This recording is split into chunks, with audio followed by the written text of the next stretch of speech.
So in our last class, we looked Hello, at, Mr. Brown. Sorry, excuse me. Did you see? so in our last class, we talked about the pricing and we look at four major pricing criteria or characteristics of what we can find on the sales transactions. We talk about price, we talk about discount, we talk about surcharges and freight conditions. These are some of the classifications of pricing. And in our last class, we went through the seven techniques in pricing from an higher level. And I did mention the different functionalities that have been put in place by the um, consultant. And the part that we're going to be focusing on, which is going to be for the business analyst part functions, is going to be the condition records, how these condition records are created, and how what is the impact and all of that. So in the seven techniques that I mentioned of pricing, I did mention pricing procedure. So if we come down here to our pricing screen, so let's go into the sales order. So this is the sales order that we're going to be using as our guinea pig. And when we look at the sales order in a change mode, we will see that there are other several condition types that are there. And I've already said, once you see the red, it means they are not active. The gray means those conditions are active. So coming back here to the pricing, the condition screen, we will see at the bottom that we have some buttons. So I'm going to talk about this button, which is the analysis button. The analysis button is a button that is going to give you all the pricing procedure that a sales order is using, and it's going to give you the list of condition records or sorry, list of condition types that are in that pricing procedure. So a pricing procedure, like I said, is like a container that has all of the pricing procedure, sorry, all of the pricing types that impact a sales order. And this pricing procedure can be used globally or sometimes it can be used nationally, but it always represents a pricing container. So when we come down here, I gave a glance. So when you click on this pricing analysis, it's gonna take you to this screen. And once it takes you to this screen, then you can begin to see some functionalities or the pricing condition types in it. This here you can see right here it says procedure. This is the procedure right here. The pricing procedure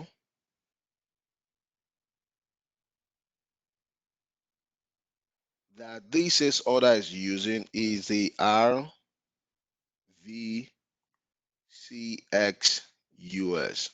That is the pricing procedure that this says is using. A pricing procedure is always tied to the combination of a what. So you always see a pricing procedure. It has to be a combination of a sales area, the order, the a category, which you will call the order categories. And the sales area, you will know that the sales area is a combination of the sales org, a combination of the sales org, distribution channel, and division. And with the categories, I also have account assignment. These are the combination that these pricing procedure has to be assigned to these things in the backend in a configuration. And that process of assigning them is what we call is the sixth step that was showed here, which is the pricing procedure determinations. Now, once a pricing procedure is determined for a process, then when you're creating a sales order, you'll be able to see all of these condition types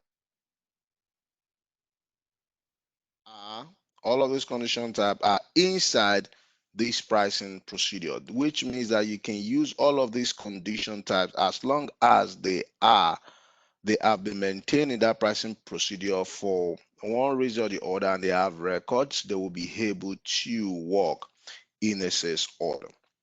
So let's come to our sales order screen, and when I click on the analysis button right here,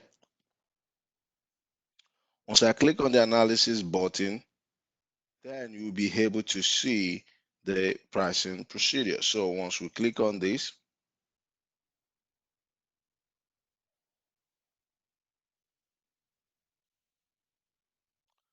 you can see the analysis screen shows, and all of these condition types, pricing condition types, are all in this pricing procedure, which is like a container. You can see the description of the pricing procedure, which is standard US.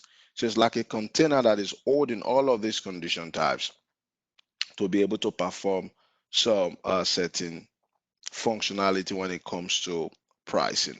So to further go down on this pricing procedure, when you look at all of this, when you click on the pricing procedure, you will be able to see every impact on how these is accessed. So this, they have a breadcrumbs. So when you click on those breadcrumbs to expand and collapse, you'll be able to see the different conditions that is within the access of that pricing procedure. And once you click on them, on anyone, you will be able to see all of this information that is maintained, which is the access criteria for that condition. It tells you the status. Take for example, I click on PR02. So I click on PR02 for example. So you can see it says condition is missing. Condition is missing means that it does not meet the criteria for that. But however, when you look at all of this information, you see that it's telling you that there is a condition, it prelix. So we can see all of that information that is maintained. So these are some of the accesses. There are a lot of functionality here that we can go further.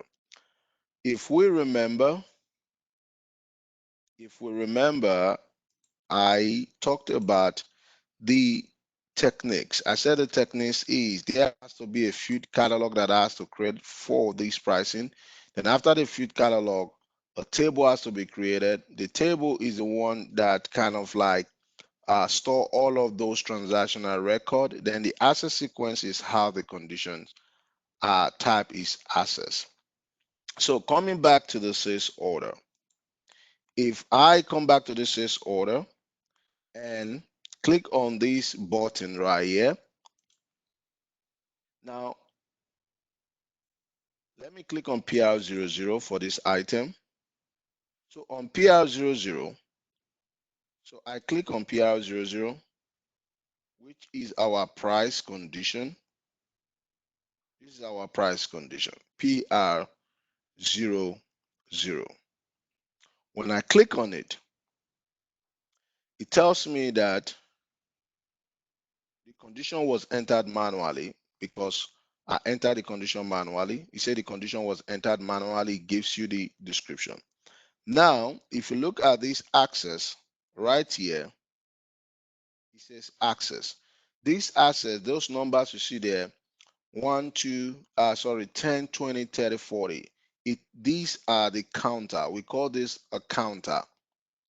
So when I mean a counter in these access, so let me take a screenshot so that I can be able to explain further for you guys to understand this.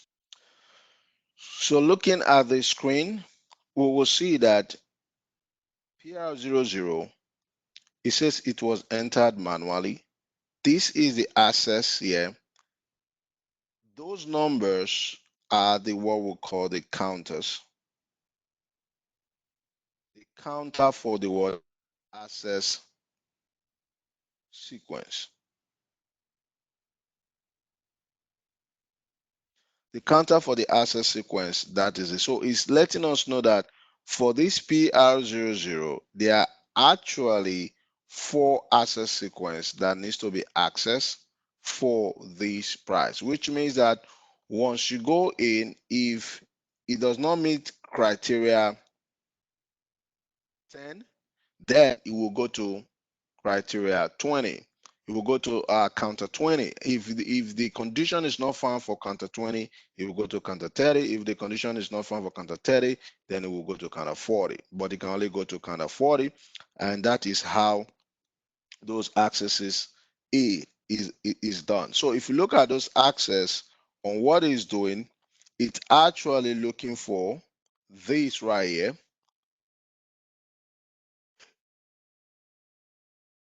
Is there a combination of customer material? No. If there's no a combination of customer material, it goes to the counter 20. The counter 20 is pricing list category and customer. Is that condition met? If it says no, it goes to the other one, and until it gets to the forfeit counter, which is material release status.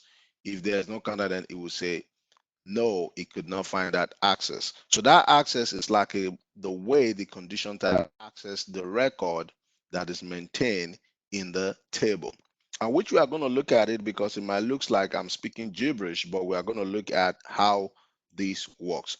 If I come back to the sales order, select any of these access sequence. Once you select any of these access sequence, you'll be able to see the record combination that it should have meant for it to be able to say, okay, this condition was found. But you can see those right there. It's a PR0010, say condition record is missing. And what is missing for this condition record is the fact that it's the sales organization distribution channel and the SO2. Is that combination available? If that combination is not available for this condition record, that is the status right there. And if I click on this status at the top, then click this view, I click on this button. If I click on that button, now we can see the technical. This is the technical prefix. This condition, you can see right here, is a field in condition table. These are the table names that was created for it. So A305 is the table that is storing that condition for sales organization. A305 is also storing a field for the distribution channel. A305 table is also storing the customer for that transaction. So the condition access this and it says based on today's date, or the date that was maintained, there was no condition record maintained. The condition record is missing.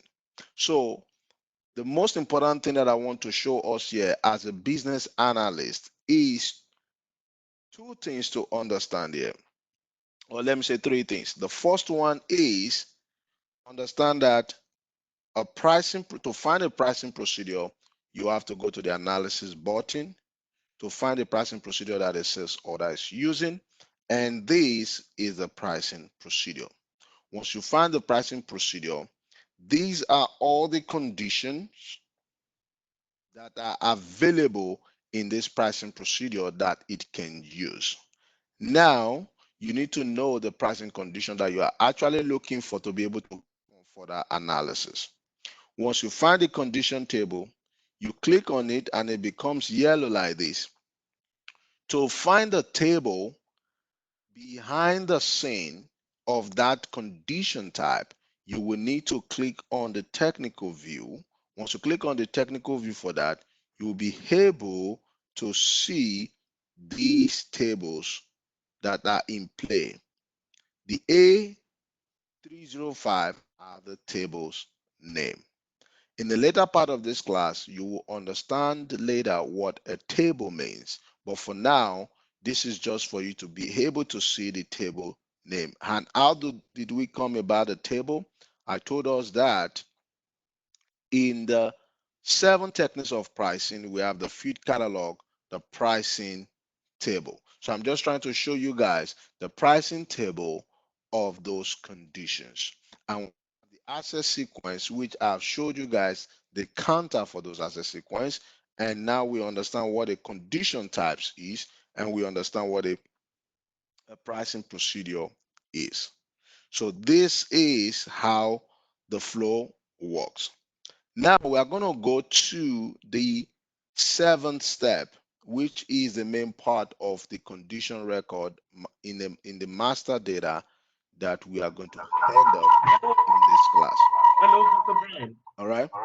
So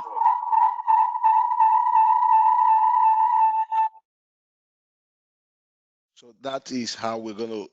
This is the place we're going to start. Hello, Mr. Can Brian. someone Good mute evening, sir. themselves? I'm getting a feedback and I'm recording. So that is on this. So now, when we come back to our sales order,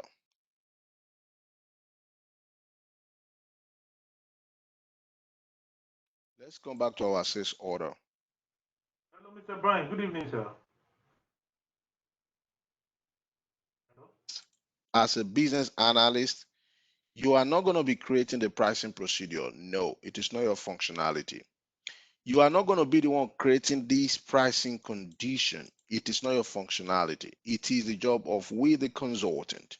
However, do you as a business analyst need to know the impact on a sales order?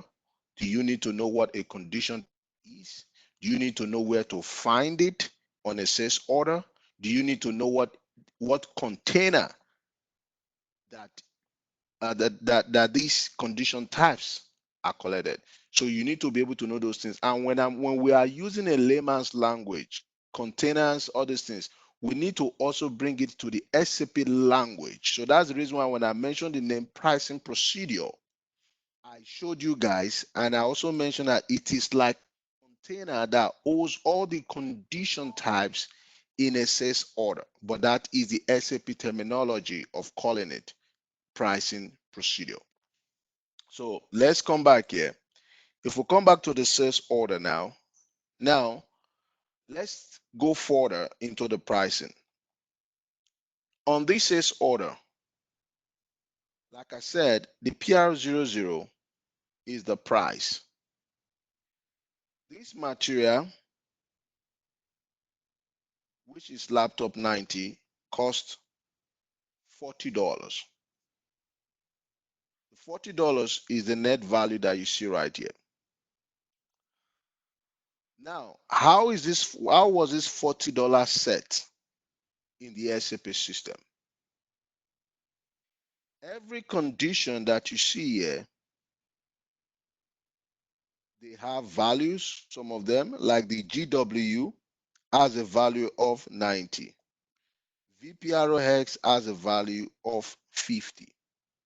All of these value is what we call the condition records. The condition records are the amount, either in dollar value, which are either fixed or in percentage. Any condition that is in percentage, you will see the percentage sign there. That means this condition is running by percentage, which means that, like, take for example, the UTXJ, which is the tax jurisdiction, it means that 100% of whatever the cost of this is, which is the cost of the product. So we should know, and some, if it shows the currency value like USD, it means that that value is a fixed value, not a percentage calculations. So those are the things I want to show. Now, how is this condition record created? The $40, the whatever amount. So now that is going to be the next step of thing that we are going to learn. Now, I will repeat again. As a business analyst, you are not creating this record. It is not your job to create this record. It is the job of the pricing department. It is the job of the pricing department. The pricing department, they have specialists that deal with pricing, that deal with different type of pricing within the organization, customer pricing, material pricings, and all of that. They will create it. But it is good for us to know how they create it. So now let's come. So let me go back on this sales order.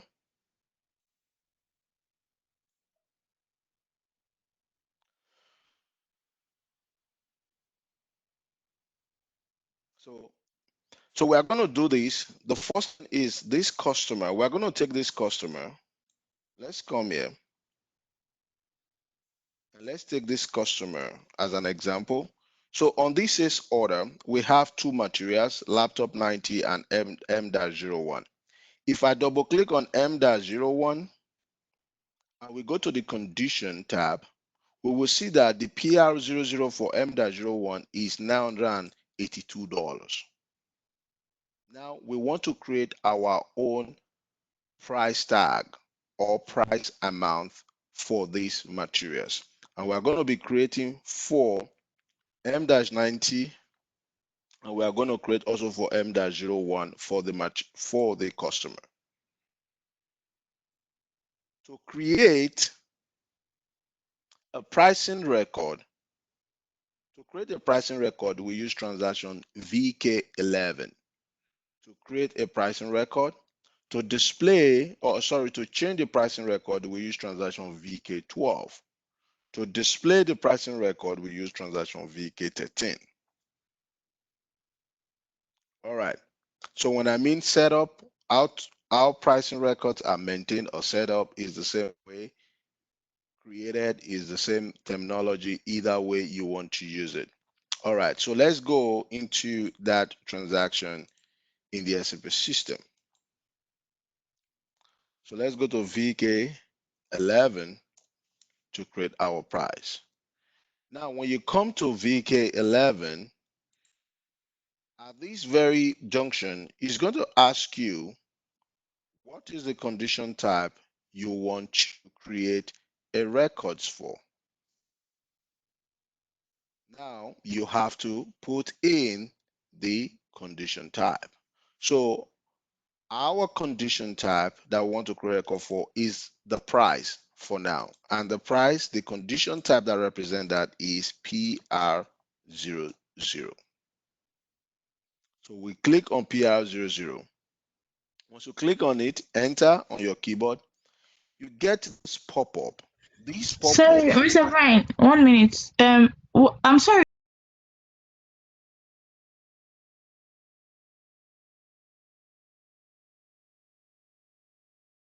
look at our sales order, the PR00 condition type is our price. Okay. Can you see it? Yeah. All right. So we want to create our own price now. So we'll go back to it.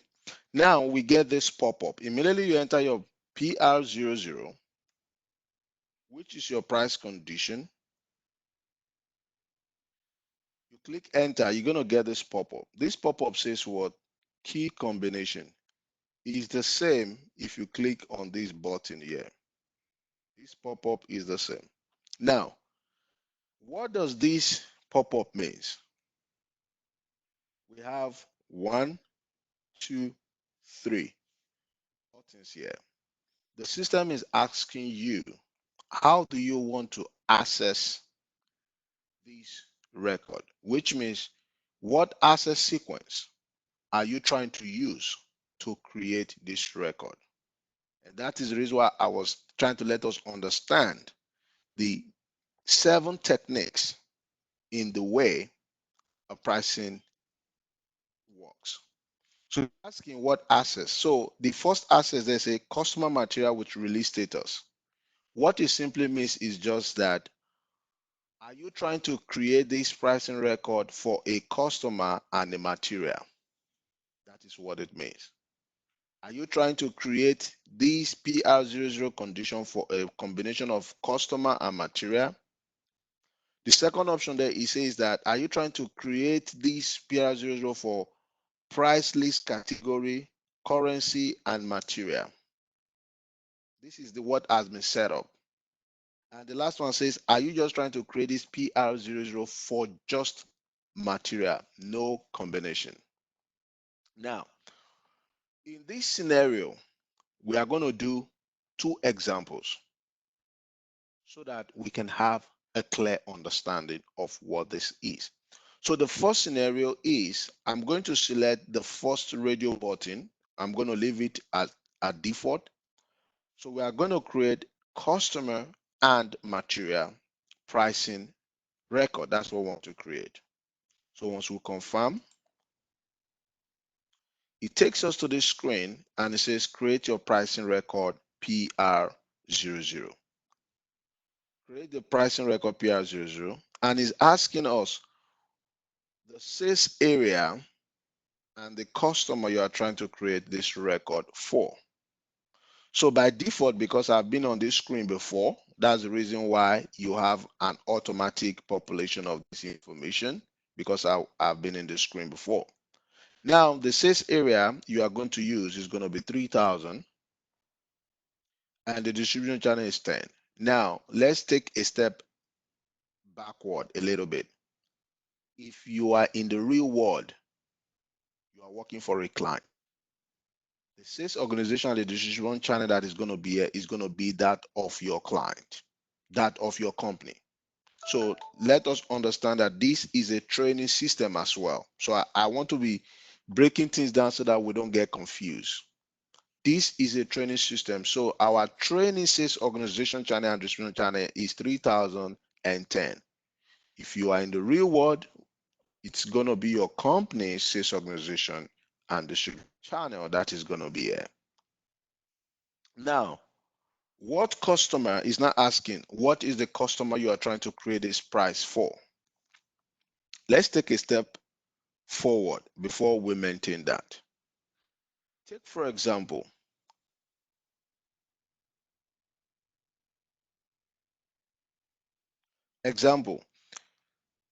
let's say the company you're working for is HP. HP has, let's say, these three customers.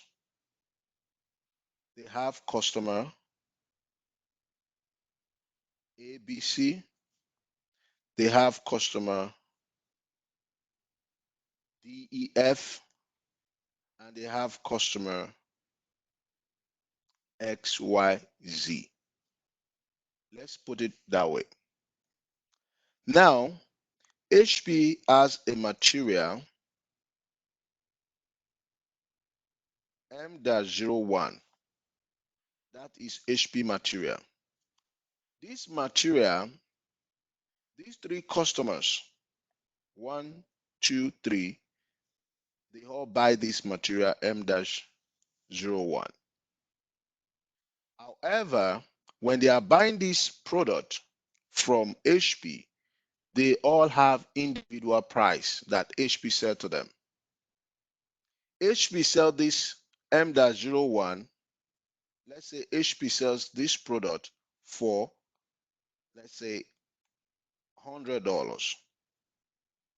That is the price HP sell this product, M-01, $100. However, when they are selling this product to ABC, because of the SLA agreement that they have, or their rep, where they were able to pitch ABC to this product, they are selling this product for ABC for what? $90. But their standard cost for selling this product is $100. But they have a deal with ABC customer, and ABC customer says they're going to be buying the product for $90 and they agreed. For DEF, they are selling this product to DEF for $95. That is their sales deal, their customer sales deal. And for XYZ, the deal they have for XYZ is $80. Now, if a non-customer that HP does not have any deal with, if they want to buy this product, they will have to buy this product at what? $100. When we now come to the SAP system, The reason we have customer and material combination that you see here, the reason we have this combination here, this combination is to determine how this price is set up by customer and a material. This is the way HP will be able to create their pricing record for individual customer, saying that, okay, with this access sequence, yeah, they will say, okay, we want to create customer and material pricing record for ABC. And for ABC, the customer is ABC, the material is M-01, and the amount is going to be what? $90. They will come back to this same VK11 and say, we want to create another customer pricing, customer material pricing for DEF customer for material M-01, and the amount is going to be $95. We'll come back here and say we want to create another price for XYZ customer for M-01 product, and the cost is going to be $80. So now the last one here, which is the material, just material, you only see that it only has material with release status. It has no customer. This is where they will now come and say the default material price M-01, because there's no customer, our default amount is $100. This is the job of this access sequence. It gives the users, the pricing department specialists, the ability to be able to set price for materials either with a customer relationship or as a standalone material relationship in this context. So now if we go back to our SAP system, we are using this customer 44. We are using this customer now, this customer 44743, and we're going to create the material. We're going to put the material here, M-01, and we're going to say for this customer, for M-01, we are going to sell this product, let's say $90. But if we look at this original, if we come back to this sales order,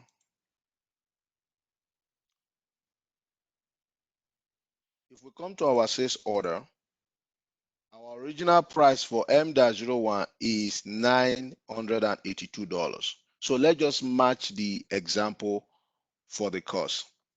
So let's come back here and say, for this customer, our default price is $982, but we are going to sell it to this customer for $800.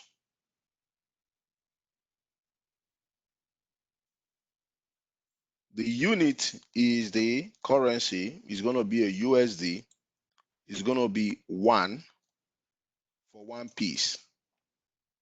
Now confirm. If you click enter on your keyboard, you will see it puts this material, the amount is $800.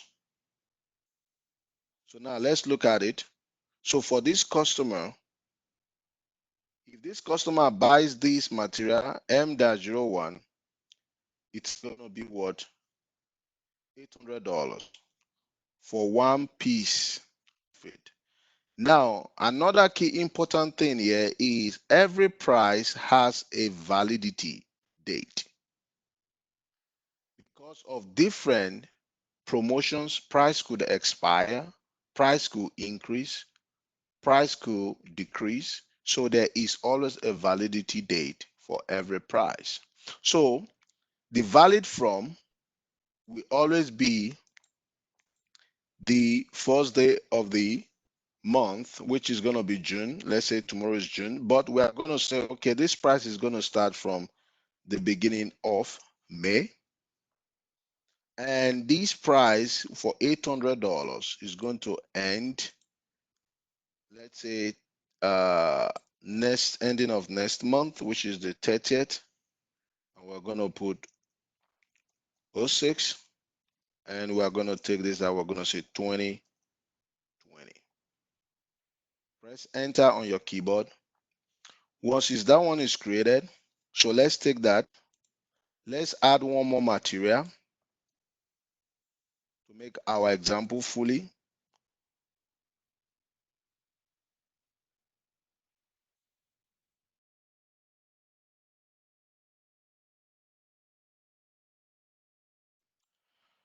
We're going to put our second material, M dash. And for this, we're going to say we're going to sell this product for this customer for, let's say, $50. And same thing is going to be for one piece, and we're just going to press enter.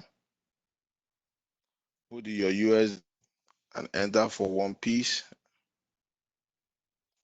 And it's right there. So I'm just going to change the date here, the same date. It took the other one up. So I'm just going to put the same date. And that's it.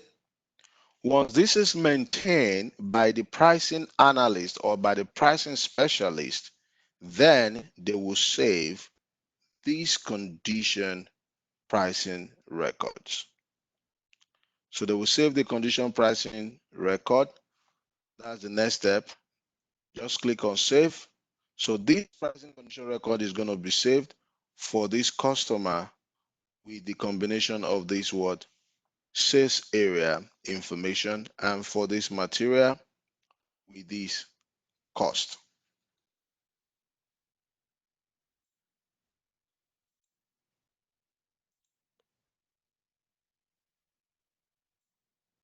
Let's take another example so that we can understand. So the same thing we are doing again over. We are creating a price record, PR00, click enter. The same combination, we are going to choose the first one for customer, but this time around, we are creating this for another customer. So the same combination, but however, we are going to change the customer's account here. So you can see the customer here, which is the 44743. So I'm going to change the last digit to another customer. So it's going to be 444. So I'm going to copy that and just put it in my notepad.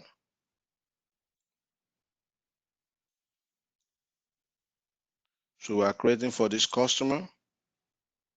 Now we're going to come here and we're going to put the same material, M-01. And for laptop, 90.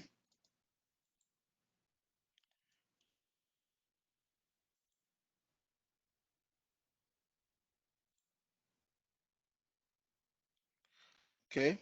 So we're going to say for this customer, for the previous customer, we use 800, but we're going to say for this customer, we're going to sell this product to this customer for $700 USD.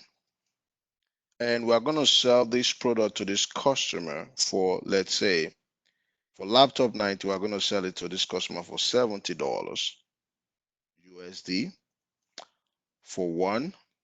And I'm going to just put the validity date here. So we go, we put the date, click enter on your keyboard. Okay, so we have this set up. Then now we hit save.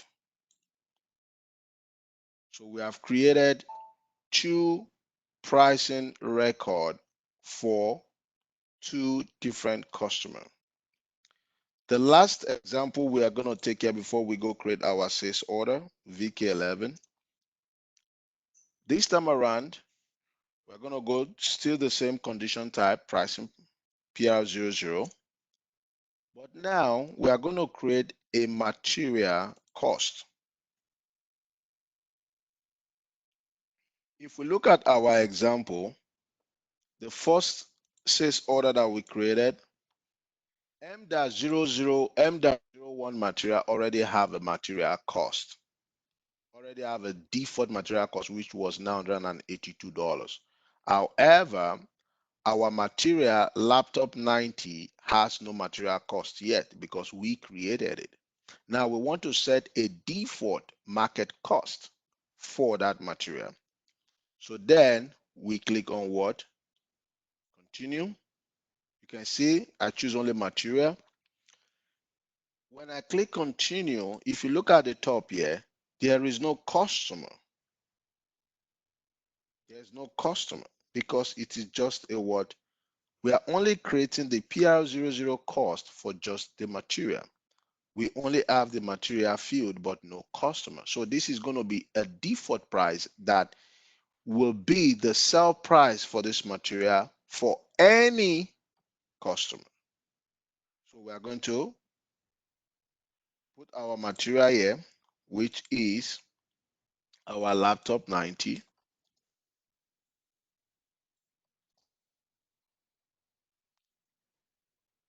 And our laptop 90, the default amount from the example I gave is going to be $100 USD, and it's going to be for one piece. And I'm going to put the validity date here, and I'm going to click enter. M-01 already have a default cost, which is $982. So there's no need for us to maintain M-01 here. So we're just going to leave it laptop 90, which is our default cost. And we're going to hit save. Now, I'm going to come to our notepad and I'm going to put another customer here. So this customer that we put here, which is 44745, it's a neutral customer that has no price maintained for any material. So it's just going to be a neutral. We're going to use it as our neutral customer. All right. So now that we've created these three pricing records for PR00, so let's see how it works so that we can have a clear understanding on how it works in the real world.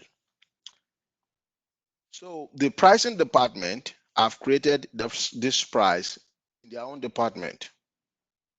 Now, the customer service representative that are creating sales order, they don't have to know what the cost of the material is because the customer already knows.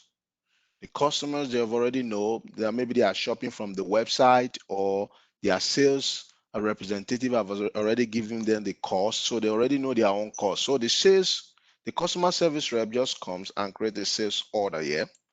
So they come here. So we put our order type. We go in. Now we're going to pick our first customer here. Our first customer, M-01, is what? $800. And our laptop 90, we made it $50. So just for us to have a clear understanding. So now we take our customer here. We put the customer and we just put our PO number. Now on the material side, we're going to put our material M-01 and we're going to put one quantity, and we take the laptop 90 and we also put one quantity.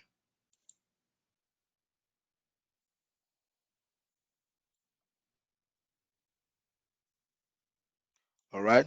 So now click enter on your keyboard.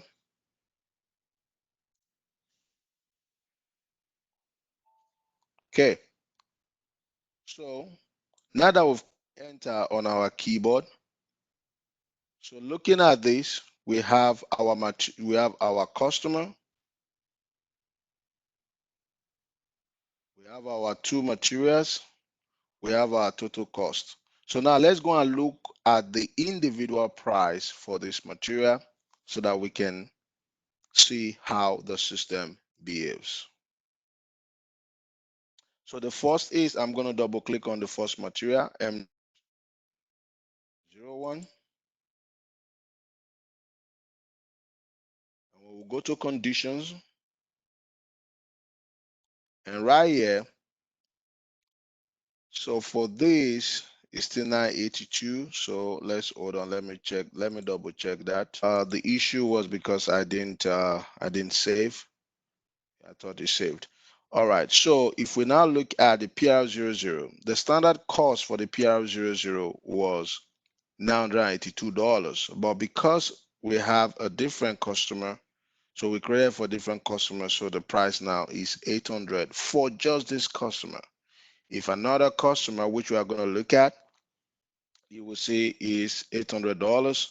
And if we go to the next material, which is the line item 20,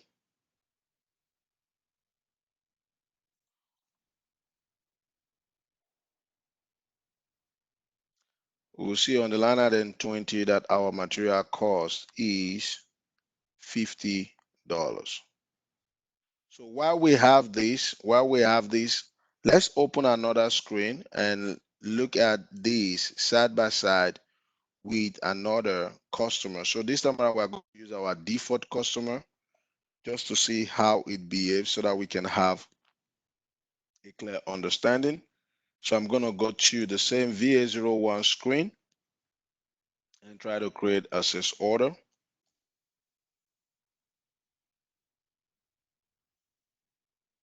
Go in. Then we use this third customer, which is a neutral customer that has no price set up for it. And this is going to be the PO 15. Just put anything. So same material, M-01. And we're going to put our laptop 90, one quantity, confirm. Once we confirm it, so let's go to the line item. So we can now see what is the price here. We can see the default price of this M-01. We can see that it is the same thing with this. So we can see that it is different based on the different customer price that we see. So we set up $800 for this customer, and the other customer was $982.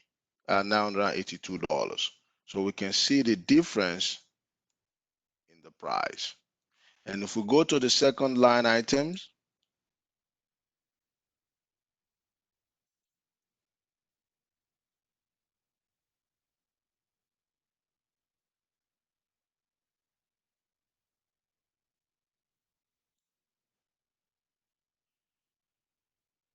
we can clearly see the difference in the price as well.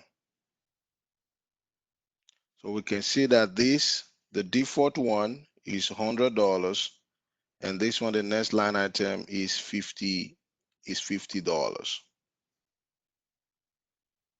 right there.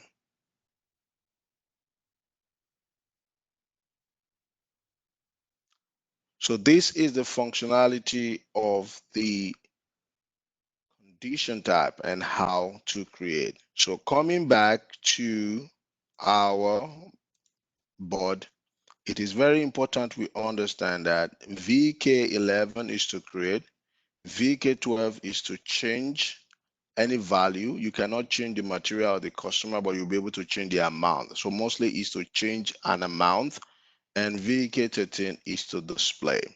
So this is how the pricing record is created by the pricing department. And remember, like I said, once again, it is not the responsibility of a business analyst to create this pricing record. However, as a business analyst, we need to understand the concept, we need to understand how it is created, because we can find ourselves in any pricing project and we should be able to know how to gather requirement how to also test if the requirement, once the requirement is done, you should be able to test. Sometimes you might need to create a different pricing amount for a material that is already existing and a customer, just for you to test some functionalities to make sure it is working in the test system. But when it comes to the production environment, which I'm still going to explain all of this in the later part of this class, is part of it, we will understand the difference between test system and production system. But however, we need to understand again that our responsibility is to understand these pricing techniques from an higher level so that we can be able to help the businesses and the stakeholder in any area that we find ourselves, either in a project or in a support role in the SAP environment. And secondly, one thing I want to emphasize here is that even as a business analyst, if you find yourself in an ERP environment that is not an SAP environment, with this concept, you should be able to understand how the pricing concept work in an ERP system. It is no different. The only thing that might be different in all the ERP system might be the transaction codes might be different, the environment, how to navigate might be different, but it is the same concept of pricing that we need to understand that in pricing, you will always have your price, your discount, your surcharge, and your freight. And how do you create those dollar amount or those value for those conditions?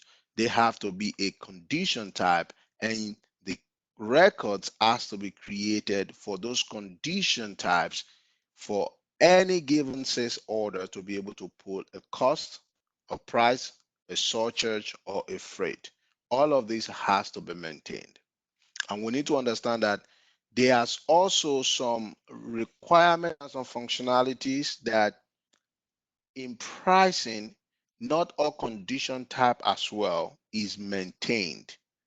Not all condition type a record has to be maintained. In a project, I've been in a project where some are entered manually and the cost value have to be entered manually. In an area where you have to give a discount to a customer, there might be a discount condition type that uh, uh, a specialist has to enter manually on a sales order just for that discount to be able to be applicable to that sales order. So we need to understand that not all condition type you will have a record created for them. Some condition type are manually entered.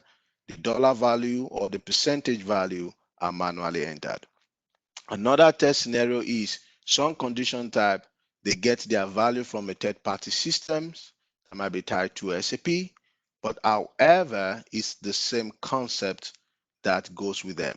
A condition type is what determines the dollar value for every material, either at a fixed value or at a percentage value on a sales order. And this will also help you even on your business analyst journey. If this is not an ERP environment, not an SAP environment, but you find yourself as a business analyst in an environment where they are also talking about pricing project, this will also come handy. At least now you understand the different classifications of price and how they can impact a transaction going forward. So I'm going to stop right here and I'm going to say any questions before we proceed. This based on your questions, please. It is also not all condition type that can be added manually on a sales order. It is not. Some condition types are meant to activate automatically. Some conditions can be added manually, and some conditions cannot be added manually. All of this is based on consultant configurations. So if you are trying to add a condition to a sales order manually and it's not allowing you, you always get an error message and it's going to tell you that this condition is not allowed to be entered manually or something. Now, I'm going to take it a step further. Adding a condition type into a sales order, we need to understand this fact. On a sales order, we have the header, we have the header line item, and we have the what? The the header condition. We have the header condition, and we also have the what? The item condition. So we need to understand that when condition type are set up, they can either be set up as an item condition or as an header condition. So that's the reason why if you go back on this sales order, this screen that we are right now, the screen that we are right now on this sales order is the item condition. So you might add PR00 at the item level, and you might not be able to add the PR00 condition at the header level. So we need to understand that there are condition types that are at the header or item level. You will always see all condition at the header level, but entering them manually, no. Some of them you can only enter at the item level, not at the header level, and some of them you might be able to enter at the header level, but not at the item level. All of this, like I said, is based on configurations by the consultant, and when the consultant is doing the configurations, this is based on requirement gathering on what the business wants. Okay, so does that answer your? Yes, it does, but still, like based on what I did. So how do I know what I'm doing wrong? That's my You question. this is okay, just to kind of like give you the revision, and that's the reason why we have Thursdays for this. But I'm going to give you um, an example. Now, this is a line item. If I come to this line item, let's say laptop 90, line item condition. If I select this condition, PR00, now I have selected the PR00 condition. You can see it with the yellow stripe. And if I click on the what? The delete button. Once I click on the delete button, let's see what happened. I've selected it, I've deleted it. The condition cannot be deleted because the conditions have already been entered. It cannot be deleted. However, let's go back and create another fresh sales order. And I think this is where your issue is. If we come back to VA01, go back in, and please, I want to also emphasize on this. Adding condition on a sales order, this is just for training purposes. This will never be our responsibility. This is going to be the responsibility of the customer service rep. And they really, I will say this, really with a customer service had a condition to a sales order. Most of these we automatically populate. I will tell you 90% of time it will automatically populate. They don't have to change it. They cannot even change it. It really happens. So let's come here. Let me pick this customer. Um, I'm going to use a different customer. So let's use customer ending with, let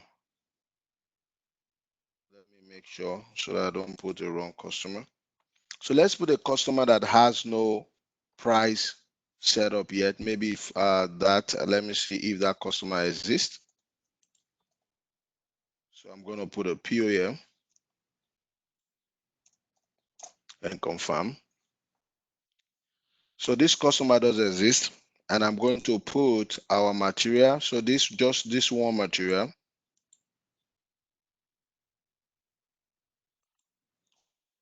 And let's click enter. Enter shipping and receiving point. So I'm just going to click confirm for now. I don't know who created that account. Maybe they did something on that account, but okay.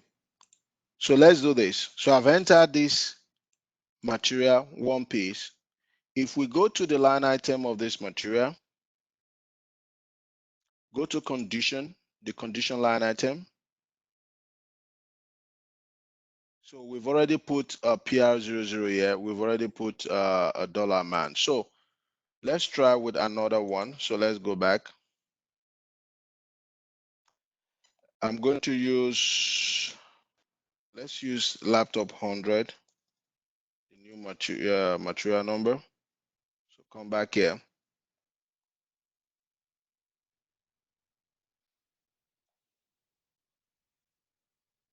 So let's see if I can delete, cancel.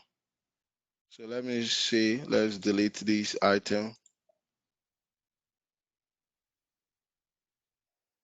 Delete.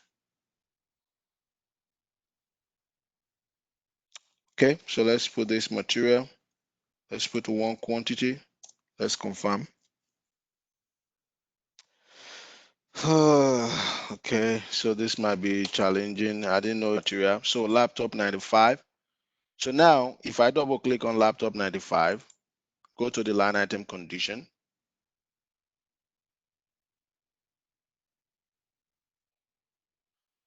This line item does not have PR00, so there's no cost yet. So we can add the PR00 manually. However, before we add the PR00 at the line item, so please take note, this is a line item condition tab. So I'm going to go back.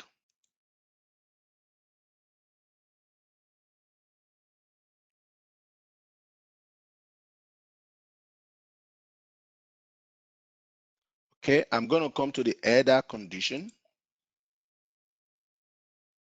On the header condition, we do not have the same thing. We do not have no PR00. However, if you note, the header condition is grayed out. It is not open like the line item. It is grayed out. Okay, so let's come to the bottom. I guess this is what you are doing. When you come to the bottom is open. So this is what you are doing wrong, Moses. The bottom is open. Once you add the PR00 at the header level, you put, let's say, $20 at the header level. You click enter. You will get this message telling you that the condition is not allowed at the header condition. That will tell you that, whatever condition you're trying to add is not an header condition. So PR00 in this training system is not an header condition. So now let's take the PR00 out and go back to the line item.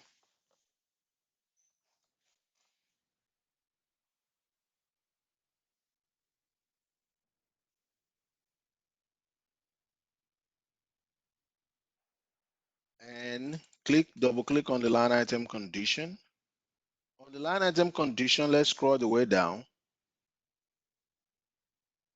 And let's add the PR00 to the line item because it's a price, is a cost of price. Now, if you add the $20, it becomes activated because PR00, as you can see, is a line item condition. It's a line item condition. It is applicable to the specific item. So it is specific to the item. So that's the reason why you were having that issue. Probably you were trying to add the PR00 at the header line item, and it's at the header line item, and it is a line item condition type. Does this answer your question? We've completed the master data for now. So we completed the master data, the major master data from the OTC side, which is the OTC circle, which is the SD. So we were able to look at the customer master, the customer material information record. We were also able to look at material master and also pricing record masters. So in this class 3, we are going to join into the Procure to Pay Cycle. In the Procure to Pay Cycle, we are not going to go deep into the way we go deep into the OTC, because I want you guys to understand a lot of things. And also, this is practically the same thing, but it's just the Procure to Pay Cycle. This cycle belongs to the material management consultant, just like the OTC. OTC cycle mostly belongs to the sales and distribution consultant. They are the one that are in charge of the OTC cycle, the sales and distribution consultant. And when it comes to the procure to pay cycle, the material management consultant is mostly in charge of this cycle.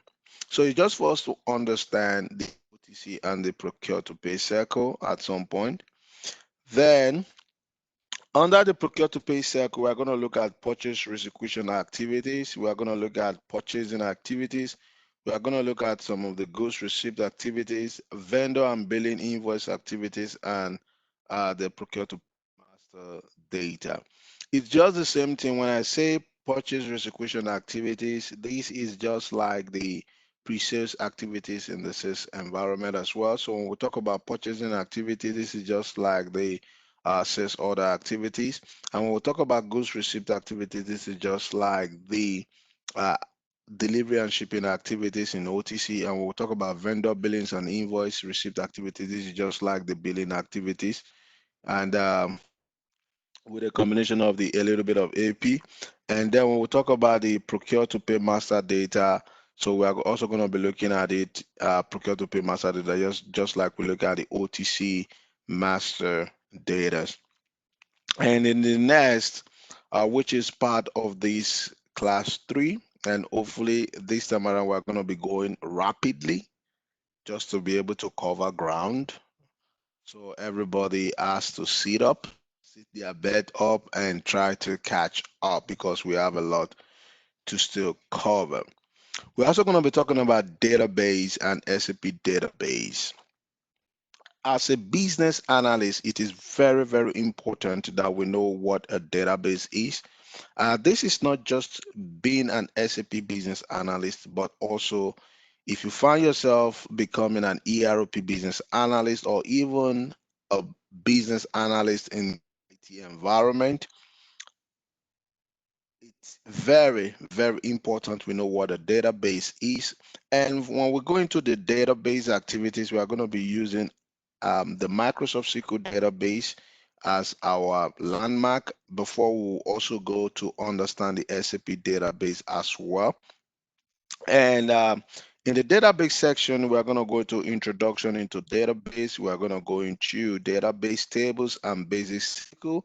And we're going to look into SAP database, and we're going to look at the SAP OTC and P2P tables in the database. And we're going to look at the SAP general table overview so that we can understand these things. Okay. Procure to pay, sales and procurement process overview in SAP or in an ERP system. So if we remember, if we can recollect, when we were looking at our flow, there were a lot of things we look at our flow. We were looking at this circle, procure to pay circle, the flow chart that we've been using. We can see the different things that we're able to see here. So everything all start from the sales, and at the same time, the integration of sales and procurement process always start from the sales. But also, just like we have the OTC process as a standalone, the procure to pay cycle also have a standalone from the MM side. But the focus of this integration is we are going to be looking at when availability check is carried out, and when we talk about the inventory process, yes or no, we've already looked into yes or no. When the product is available, it goes to the plant, and from the plant, we ship out those products. But however, we're going to be looking at the no connection. When the product is not available, how is these materials being procured into the company's plant? In an example, we all know what we call restock. You go to, let's say, Walmart, the product you are looking for in Walmart, they don't have it. Walmart has to restock their shelf. Every business has to restock their shelf, which means once they sell, they have to procure those products back so that they can resell. It's simple as that. And this is the process we are going to look at in the resell. Part of it, how to procure those products. So availability activities. During a sales order processing, the availability check enables you or enables the merchandisers or the buyers or the business to tell the customer if the product can be delivered on time or not. You can control how the availability check is carried out by setting the availability check field in the material master. Availability check on its own, I will tell you this, it is a monster on its own, and this is the configuration is done by a consultant. So it's never going to be what you guys have to do configurations, but just from the higher level, it's very important we understand availability check. So this is from our flow chart. Availability check, this can sometimes be called ATP. When you get to the work environment, when you hear the word ATP, you will begin to understand what it means. It means available to promise. ATP is a business function that provides a response to customers' order inquiries based on resources available. Therefore, ATP support order promising and fulfillment, aiming to manage demand and match it to the production plans. So when we talk about production plans, if it is a material that has to be manufactured, so take for example your company that you're working for is in the manufacturing industry. So availability check will also help them to be able to determine if they are short of those products, when to manufacture, when to procure items for the manufacturings and all of that. So availability check, as you can see on this screen, apply to ATP, safe stock, stock transfer, and stock quality, and all of those things. But we are not going to go deep into availability check because it's not our main focus, but it's good we just understand how it works. So this is the integration, at least checking availability of a product. If it's not available, then we have to procure these items.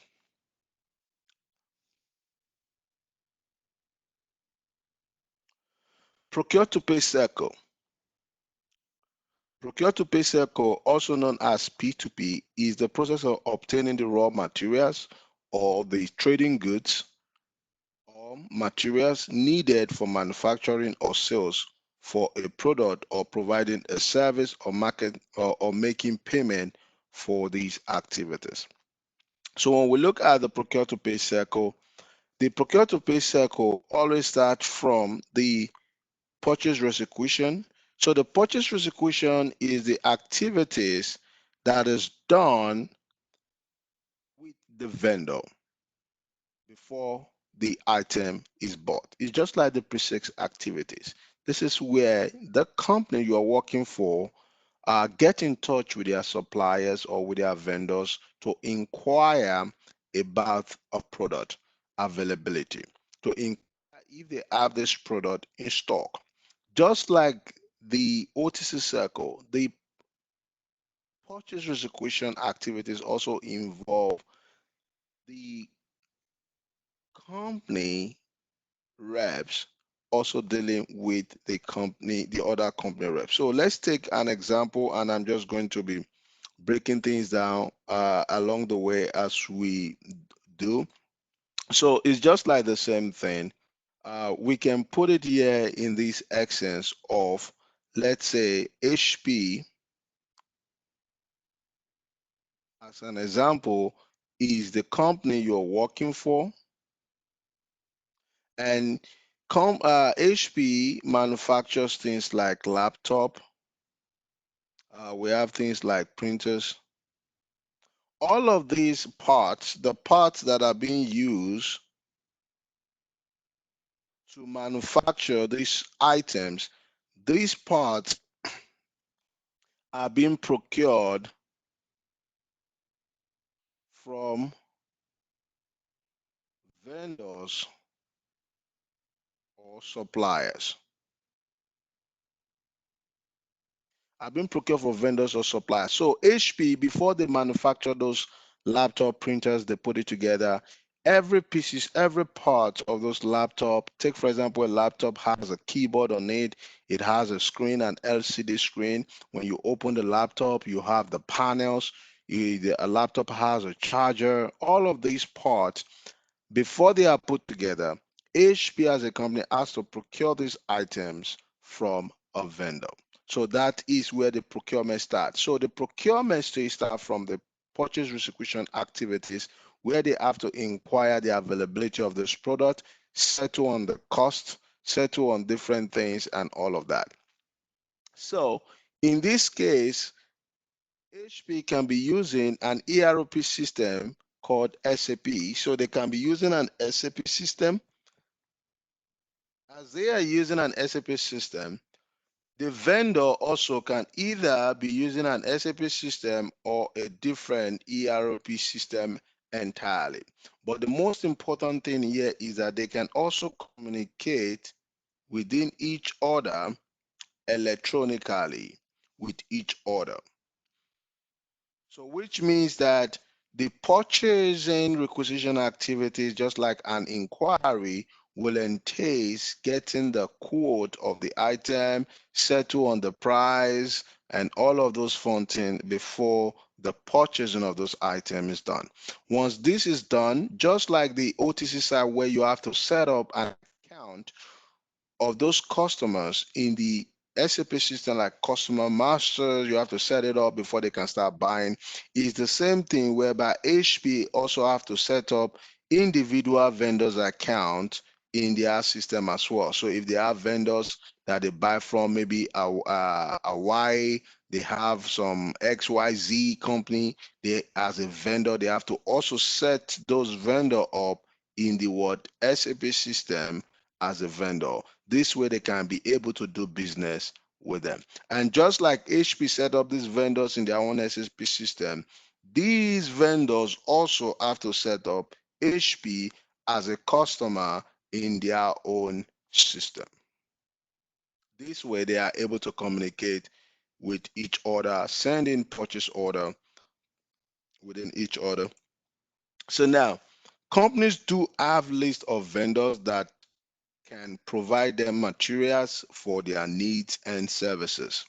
Companies ask each of their vendors to submit a quotation as well, which includes price, terms of delivery, quality of their materials, and any other information that they need for making a procurement decision. All of those decisions start with the purchasing requisition activities. This stage could also involve negotiating with the vendors for the best deals before business agreement is established. Now, in this P2P process, we are going to be focusing on two P2P process only. Because of time, there's just a lot of process, like I said. This is a process with the material management consultant. So we are just going to pick two process of it, just like the way we also pick on OTC. We only pick standard order on OTC that we've already done, and we were able to break certain things down. And in this process, we're only going to pick two process of the procure to pay, and we are going to just go looking at the purchase, but it's still one process at a time. But we're going to look at two scenarios. Now, the first scenario that we're going to look at is going to be a standard stock purchase process. So what do I mean by a standard stock purchase process? A standard stock purchase process is simply materials that they can buy and stock it in their warehouse. So this is like be reaching out to their vendor to procure material, and that material is being delivered into their warehouse. They can see, they can manufacture those things. And the second part of the scenario we're going to look at in this procure process is going to be what we call the third party process or drop ship process or drop process. You know, understand me? So the standard stock purchase process, this is a process where company ABC, so let's take an example there. The standard stock purchase process, this is a process where company ABC is procuring a material and the product is being delivered by XYZ vendor or supplier to ABC company's plant or warehouse. It's a straightforward process. We are going to look at that, how that process works in the system. And the second part of the procure process we are going to look at is a process they call third party or drop ship. This is also common within businesses, corporate businesses. This is a process whereby company ABC received an order from their customer. This is customer. They receive an order from their customer. Let's say their customer name is MNO company. And XYZ as a vendor or supplier to ABC will fulfill the drop or drop the order by sending the product to MNO instead of company ABC's plant. So that is the two scenario we're going to look at. The first scenario is ABC is buying product from XYZ and XYZ delivers or sent the product to ABC's warehouse. Straightforward. The second process is a process whereby a customer that belongs to ABC buys an item from them, but ABC will in turn buy the product from XYZ, their vendor, and their vendor will send that product directly to ABC customer, not to ABC. So that's the first scenario. The second scenario we're going to look at.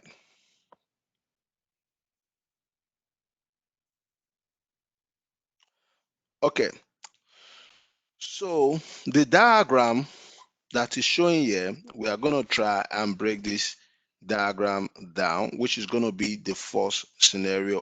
Okay, like I was explaining in the first scenario, so in this scenario one of what we are going to be looking at,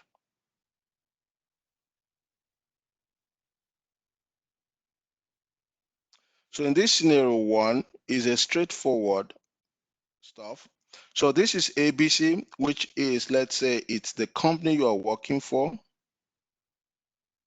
This is the company you are working for. And this is their vendor right here. So this is vendor XY, sorry, XYZ.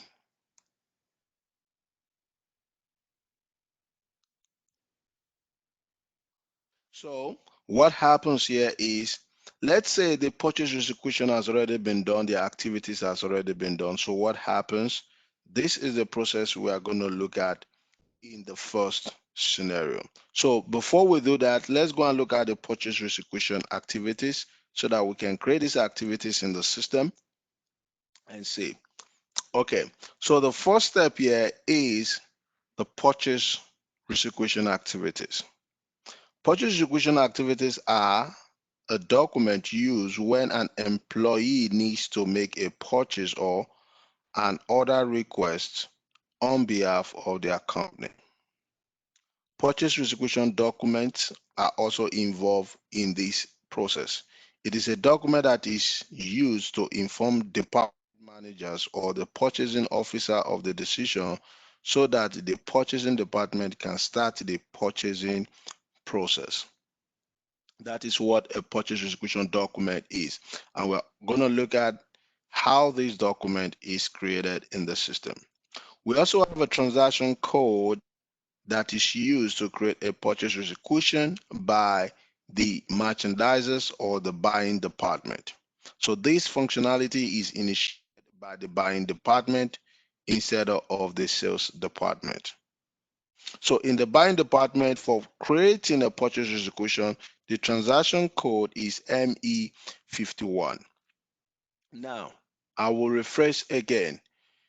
As a business analyst or as an SAP business analyst, it is not your responsibility to create these transactions. These activities are done by the buying department.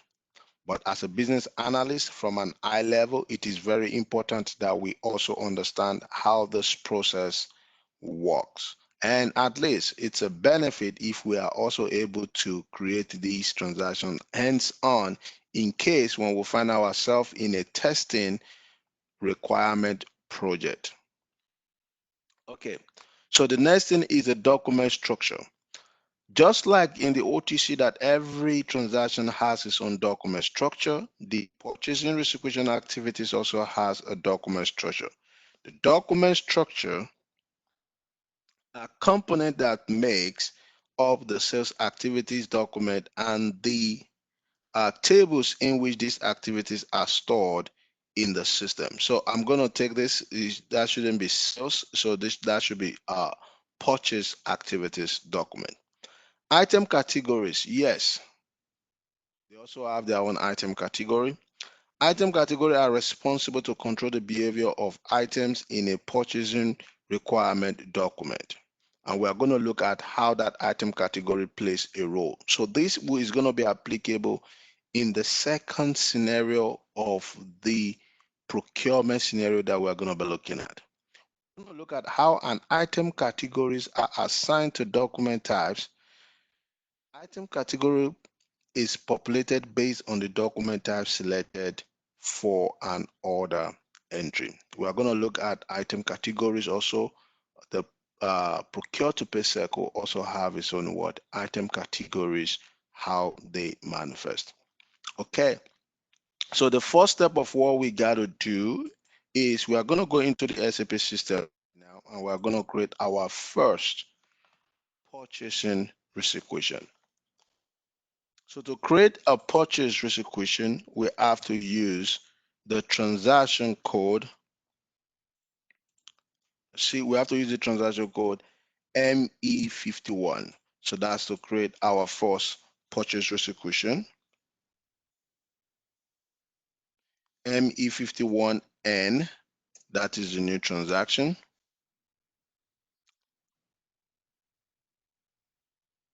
So when we come to ME51N, which is the production purchase requisition screen, right here, I'm just going to be indicating things so that we can know these things from an eye level. Right here, you can see it says NB purchase requisition standard. These are the different type. It also have an header. It has a what? An item as well. But how is this created? So let's go. So the first thing is, once you do a drop down, you see the different type of document for purchase requisition that can be created. But we're only just going to be focusing on one standard, and we'll forget about the other ones because it is not our functionality.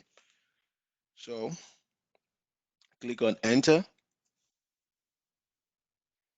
Now we're going to expand the item.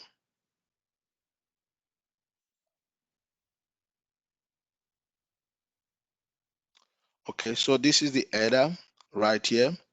And when we look at this, we've already put our our purchasing reg there. So the first thing we want to enter, this is the note and all of that. So we click on what? Source determination. Let me see. So on the item, immediately I click on the item, so you can see the item screen I've opened. So at this point here, this is where we can create our purchase requisition. But it is very important that we understand that this is a training. We are creating the requisition. But in the real world, I would say 95% of the time, the system generates these purchase requisition, and we're going to look at how the system generates this purchase requisition. But for now, we're just going to a single purchase requisition. So here we'll put our material. So the material we're going to be using for this Procure to Pay Circle. For the first scenario, we want to buy into stock. So we're going to be using our material M-01, which is our stock material. So let's say the quantity we want to buy into stock is, let's say we want to buy 100 of this item into stock. Then once you put that, the plant that we're going to buy it in, we want to buy it into the 3000 plant. And our storage location is going to be the 001. Then click on enter.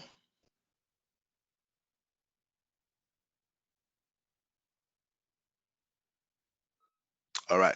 So when we click on enter, we will see that this information populates. Now, there is an error message here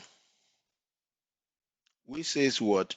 Enter the requisitioner, which means the person that is initiating this transaction, that is initiating this rec, and the requisitioner field right here. So we need to enter the requisitioner. So let's choose that. And let's see if we have a list here.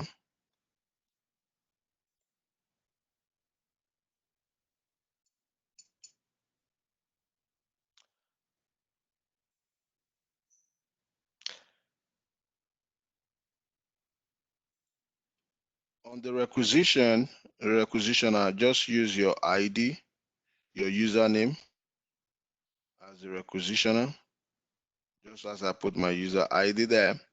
And if it says tracking, just put anything there as your tracking number. So once this is done, once the information populates, the next thing is to then save. So what does this activity actually do? Is to check to initiate a rec before you purchase. So the item, the cost, all of these things would then be able to populate. So what we're gonna do, just click on save.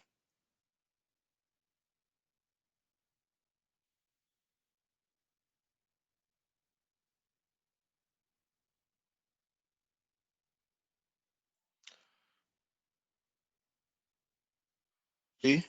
So the same thing, this time around I want to use another plant based on the example. So if you put your material here, the same thing, we can put 50 quantity here and plant 200, put your store location 001, your purchasing group put 004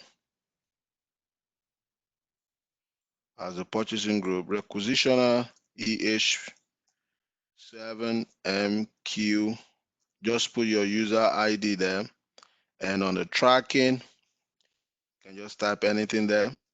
So once you're done, then click enter, and this will populate all the information. Now, there's something I also want to show us here. The item category, account assignment. This is account assignment. This is the item category right here. If I click on that,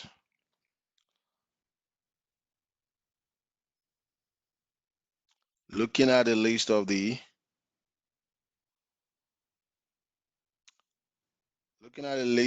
this item category, we can see the different item categories that we have on the Procure to Pay side. We have the standard item category, which is blank. We have, if this is a consignment procurement that is about to be done, you have the item category as K. We have the subcontracting item category. We have the third party item category. We have stock transfer, and we have service.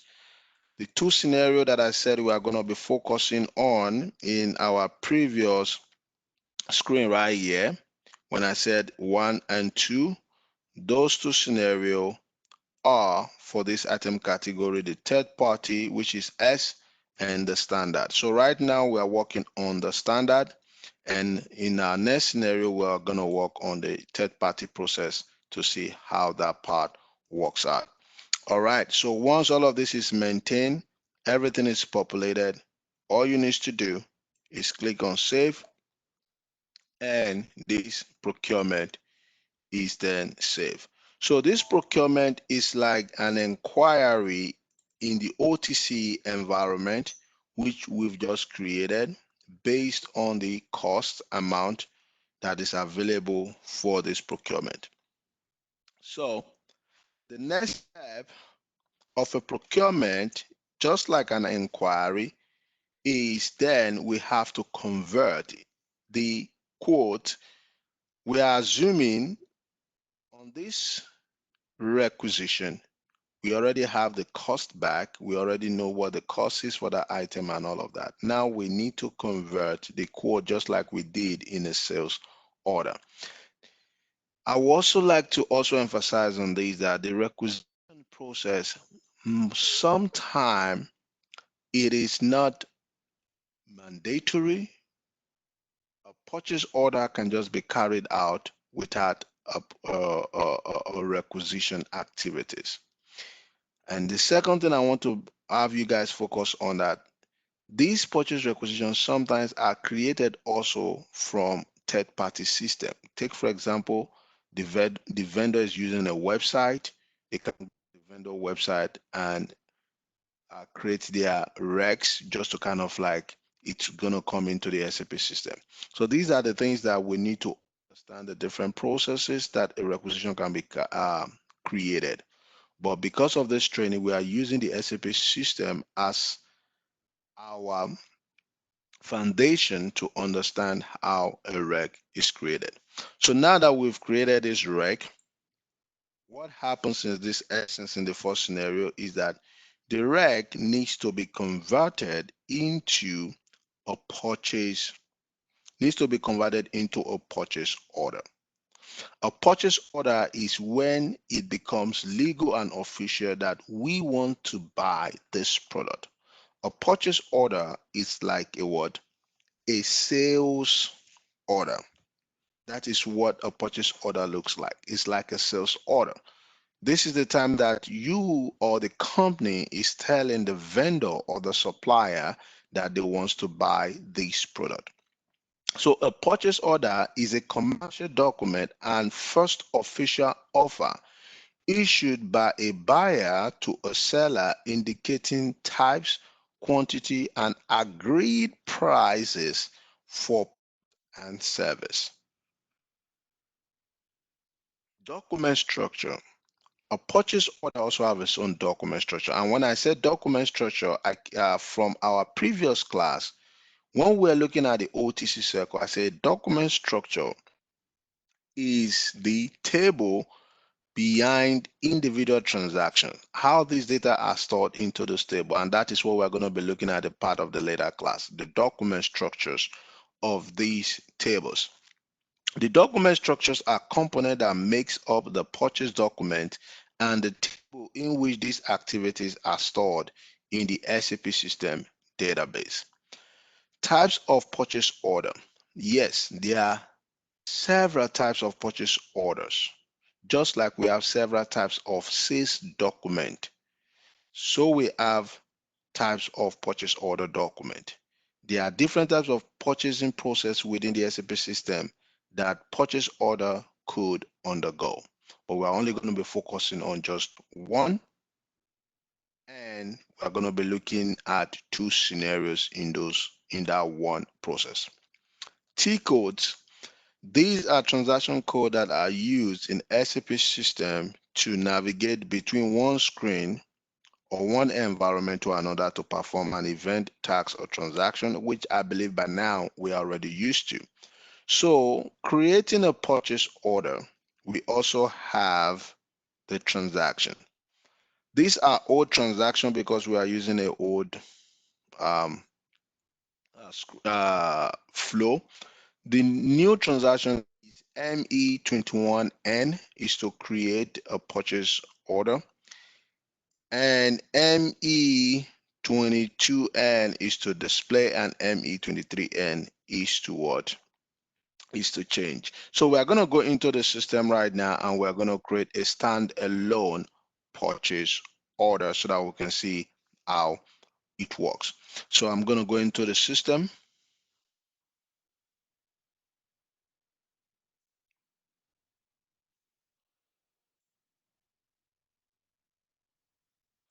Okay. So in the system, we're going to go to ME21N.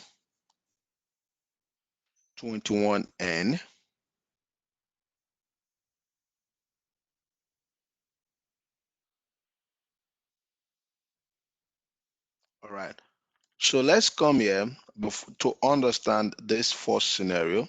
So this first scenario in this area, let's say this company, your company has already created what we call a PR, which is purchase execution. So we created two PR, right? We created two PR, which is purchase executions. Now, this purchase execution in the real world can be converted into a PO, which is a purchase order, So right now we just want to create, the first step we want to do here is we want to create a standalone PO, and we are also going to create a PO referencing a purchase execution, just like we did in the OTC. In the OTC, we created a standalone sales order that didn't reference anything, and we also created a sales order that we're referencing a quotation. So this is the same style that we're going to use here. We are going to create two purchase order. One is going to be a standalone without referencing a requisition. And we're also going to create one purchase order that is going to reference a requisition. Okay, so let's come back to the system. So on the standalone purchase order screen, we also have different types of purchase order that can be created. Almost similar screen, if you look at this, right here, it says NB standard purchase, standard PO. You also have a standard PO. But when we do a drop down, we have several types of purchasing document, just like we have for sales order. It's just that the purchasing one is a lot. So we have different document of purchase order. Z, anyone that start with a Z were created by people, but you can see a default depending on what they want to do. But what we want to focus on is the standard PO, which is the NB document type. So the NB document type is the standard purchase order. So that one is already selected. Then we also need to understand that in the purchasing environment, we also have the header and we also have the what? Item. So the item screen is what is open right now. That is the reason why you can see the material. So if I collapse this by clicking this button right here,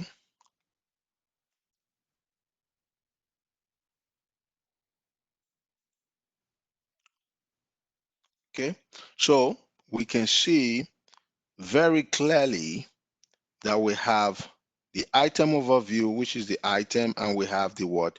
The header. So we are going to start with the header first. Also, the only difference between the purchasing screen and screen is that you only enter customer and it populate, but most of this purchasing for a standalone will enter the information. So let's go ahead and do that.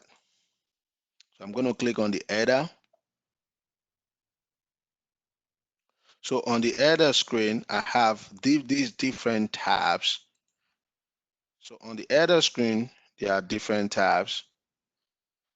Being the fact that we are not a material consultant and we're not trying to, but it's also good that we just understand the different functions of this tab. I'm not going to go through everything. So this is like the note. If there's going to be a note that needs to be put on the purchase order, that is the note. You also have the condition, header condition. You have the delivery time. You have the address. You have communications. You also have partners here. But the partners here, we are going to look at the difference. You also have organizational data, you have status, and you have payment processing, you have additional data screen. So, but the important ones are the one that we are going to put our information. So the first place to start first is has to be the the organizational data. The organizational data is like your sales area. The organizational data is like the sales area. So this is the organization that is trying to make this purchase from the vendor. So the purchasing organization will use 3,000 and the company code has to be 3,000. So confirm. So once we confirm, you can see the purchasing group comes out. The purchasing group is just like the sales group in the OTC side. So they are asking what group is trying to initiate this purchase with this vendor. So now the purchasing group that you need to use when you're practicing this has to be the 004 purchasing group. So click enter to confirm. So the purchasing group is there. Now we can see at the bottom here, it says we should enter the vendor. Now the reason why we're having all this information because we are creating what stand alone. If we are referencing a rec, most of these things we put in automatically. But let's just go along with the vibe. Okay, to enter a vendor, we have to go to the partners the partners tab. So on the partners tab, we're going to enter the vendor. So we have different functions here. So if you look at these functions, then we'll look for the vendors function, just like the show to, ship to, bill to, all of those fun things. So it's the same thing here. So VN is the vendor. Partners function, so we choose VN. Then the vendor that we're going to use is going to be 37. So use vendor 3740. So once you use that, then click what? Enter. Now that is the vendor that we are going to use. And you can also open this. So this is the vendor that we are buying from. So that is everything. You have delivery plan, DP, goods issue, all of those that goods supplier and those informations. So now that we've entered our vendor, so we come back here. So now we're almost done with the, so sorry, cancel that. We are not ready to save. So we've entered the vendor. Then click on the item, sorry, the item overview, because now we need to enter the material that we are purchasing from this vendor. So now we have to enter the material. So on the material we're purchasing from this vendor is the M-01 material. And we're going to say the PO quantity, we're going to put, let's say we are buying 500 quantity from the vendor. And then once you put that, and we are going to say the plant is 3200. So now click enter. All right. So you are going to keep having some errors. So once you get this error, it's asking enter a vendor. So just enter the same vendor 3700 at the top. So this is it here. Is asking you to enter the vendor. And this is the vendor. This is the field. So enter the vendor 3740.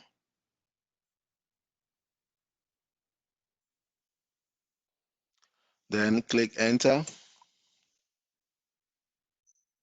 Okay, so we've entered the vendor information. You can see automatically information pulled out automatically. So what information pulls out here? You can see several information pulled out that we didn't enter because the price is already set up. So we have the net price. So if we guys remember back in OTC, when we are selling the M-01, the default price that normally comes in is $982. But looking at the purchasing, to purchase the M-01 from this vendor, the cost is $700 and what dollars to buy this product from the vendor. Just one piece costs us $780. You can see the delivery date populate, the unit of measure, the plant, the purchasing. There are several other informations right here. If you scroll the bar, you will see that there are several informations that populate right here. So we can put our storage location here, 001, that this is the storage location this product is going into. You can see the warehouse there. You can also put the requisitioner, all those information, but it's not asking. So right now, that is the information we're going to put. Now, the last thing I want to also show is, just like we have the header data, we also have the line item data in a purchasing environment. And once you click on this line item data, you will see the different tabs that also opens up. We have the delivery, the material delivery, you have the quantity weight, you have the delivery schedule, you have the delivery, the invoice, you also have the line item conditions, you have the text, you have the delivery address, you have the confirmations, and you have the condition control and retail. All of these informations, it is non, if you want to go as a business analyst to know all of this information, that is fine. Are they mandatory? No, but there are some fields, there are some things that are mandatory. But every material management consultant, they know what these fields are. Just like in the OTC2, every SD consultant will know what they need to do here. But for us, the most important thing here that I'm going to point out is the delivery schedule. The delivery schedule tab shows you when this product is to be delivered based on how it is set up in the system. You can see the delivery date here. It says it's going to be delivered first of June, and you can see the quantity, and you can see when it's going to start. So that is one of the important fields when it comes to purchasing. The second field that is very important also when it comes to purchasing, let me see. So this is the delivery also. The delivery screen is very important because this is where you also have, just like the customer master, you have the tolerance. This is where it shows the tolerance. And the thing here is also shows the status. If there is delivery complete, if a goods receipt is needed, you can see the checkbox there. And it also shows some other information, but those are the three informations that we need there. Another field that is very important is the condition, the line item and the header line item condition. This is where you also see the condition types. So you begin to see the relationship. You also see a condition type here in the purchasing. Purchasing also have its own condition type. It also have its own pricing procedures. It has its own tables. The same techniques that is applicable in the OTC, that same technique is applicable in the Procure to Pay Circle as well. So we have the condition type, and you can see the PBXX is the default price condition type. In the OTC, it is PR00, but in P2P, it is PBXS, and they call it gross price. And you can see the amount right here as well. So it works the same thing. You have the net value, you have the pieces, and those are the informations you have there. And the last tab, this second to the last tab that is very important is the delivery address. The delivery address is for every line item that is on this delivery. This is the address where this product will be shipped to. So this address right here will be your company's plant address where the product will be shipped to. Now, the fun thing about the P2P process is for every line item, they can determine whatever address they want to send it to, but it's very trickish. But just for us to understand that the address, the delivery address, is the address where the products are going to be delivered to. And in this case, it's going to be your company's plant address. And the last tab I want to talk about here is the confirmation tab. This confirmation tab, and we are going to see the use of this confirmation tab as we go into this procurement circle. This confirmation tab is the tab that tells us, is the tab,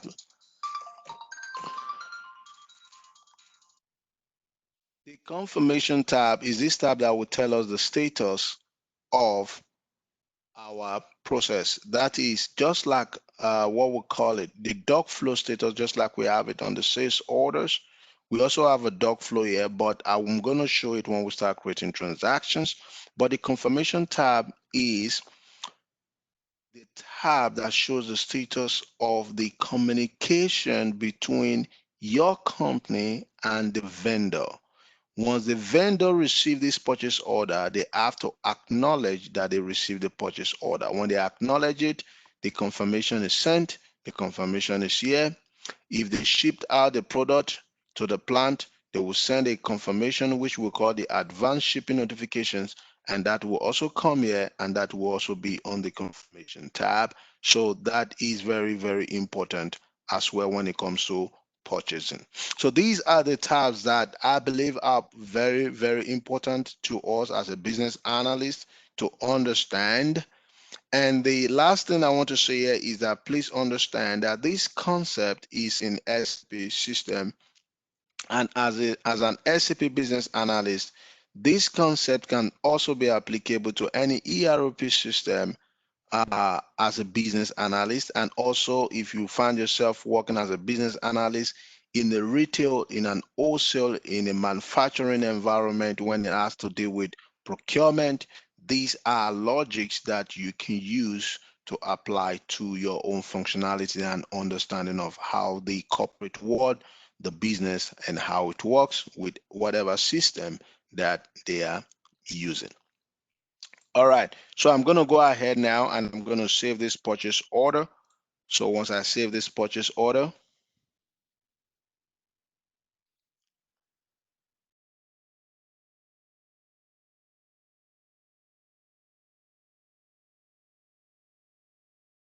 like we can see right now that we have a purchase order document that is given to us by the system telling us that our purchase order have been created. So our standalone purchase order have been created, and you can see the number here.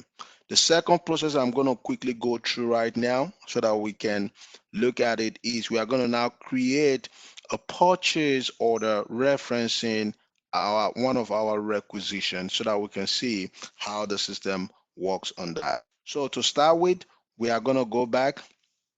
It's still the same screen, but we're just going to go back to /n me21n.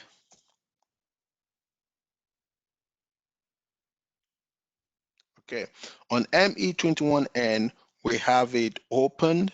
We have the screen open. So the first thing you want to do is you will need to click on this button right here that says overview. So we come here, click on that button.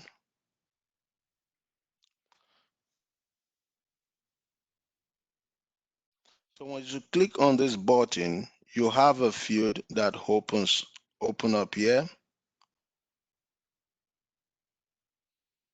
So once this field opens, you click on this.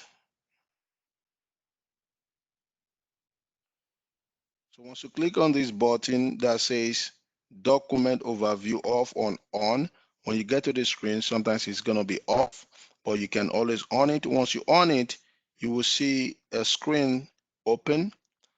You have to click on this button to give you an option of what you want to reference. Just like OTC, in the OTC environment, when you go to VA01, you will see create with reference button where you will click on. So that is where its own reference button is.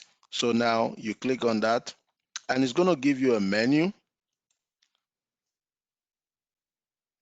It's going to give you a list, and the list there is saying that what document do you want to reference to create this purchase order? So we are going to click on purchase execution. So we want to reference a purchase execution to create our what? Our purchase order. So we are going to click on purchase execution.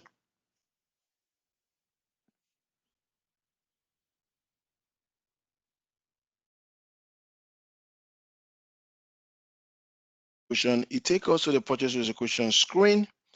Now we can see in our purchase execution field, we already have our default purchase execution, the last rec that we created. Now, if there was no rec that we created, at this time, the specialist or whoever is creating this purchase order will have to put in their requisition number there to put it there. They don't necessarily have to put the material. No, only the rec will do the job. And after that, then they have to what? Execute. They also have an option to assign the open rec and release automatically or release. They have other functionality and they have other criterias that they can use to further narrow down the functionality to get the exact rec they want to create a purchase order for. So I'm going to remove this material down here. I'm just going to leave only the rec. So let's confirm that it is our rec. So our rec is the same. So now we execute using the clock button. So once we execute, now you can see it takes us back to the purchase order screen. However, we can see our rec here. Now our rec number is there. What you have to do next is you have to click on that rec number. Once you click on that rec number, then you have to click on this button. You have to click on that button. That button is the adopt button. So what it does is once you click on the rec, you click on that button, which is the adopt button. It will adopt the rec and it will populate that rec into your screen right here. So let's see how that works. So I'm going to go now. I'm going to select the rec. Once I select the rec, and I'm going to click on the adopt button.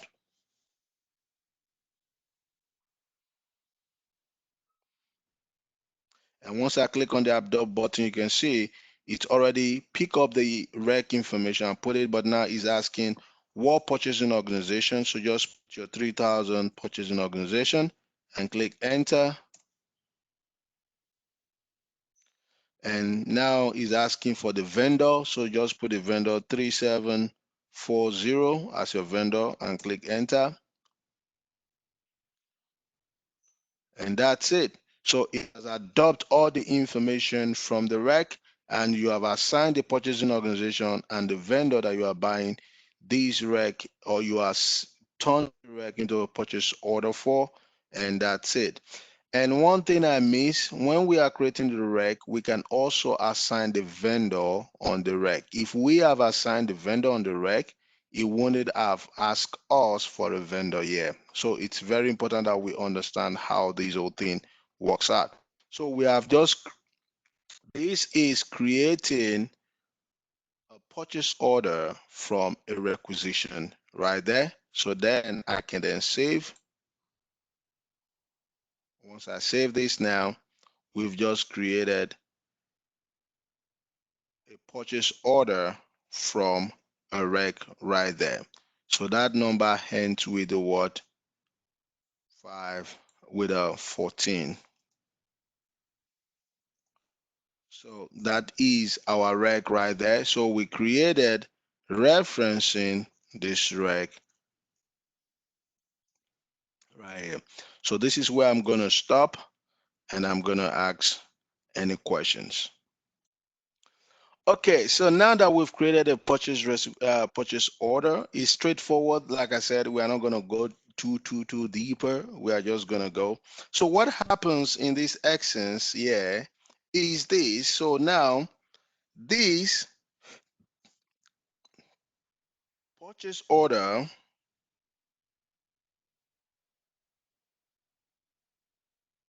is then sent to this vendor.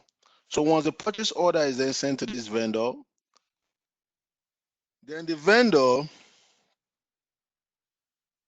takes the product from, let's say, their warehouse. So let's say this is their own plant. So the product is in their own plant. So what happens then is that the product is then shipped. So the product is then shipped to ABC, to ABC plant. So this is ABC plant right here, which is at the bottom. So the product is then shipped to ABC plant, which is the address. It's simple as that. Now, once the product is shipped to ABC plant, that is what we call the goods issue. Now that is now, this is what we call the goods receipt in the Procure to Pay circle, goods receipt, because they have to, ABC company has to receive the goods in. They have to receive the goods in. But receiving the goods in, the process, there is a process. Now, let's talk about electronic communication. I'm going to talk about this from an eye level. Most you are going to go read about this.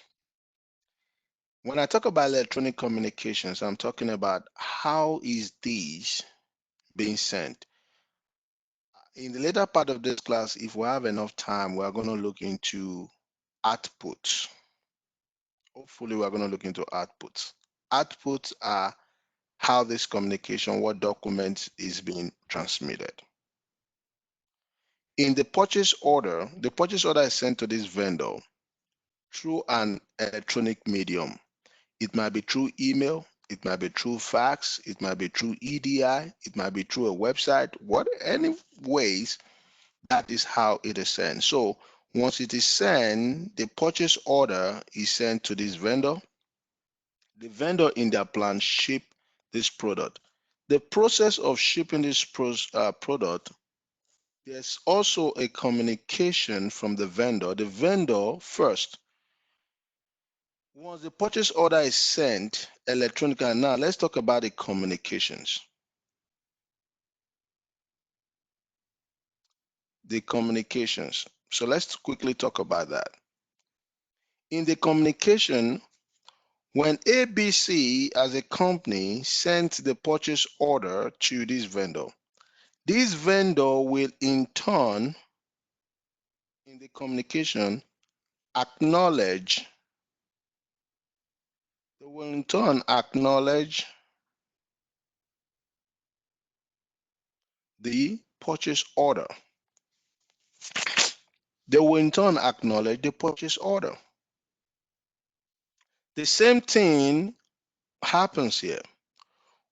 Once this product is shipped out, a communication is sent from this vendor as well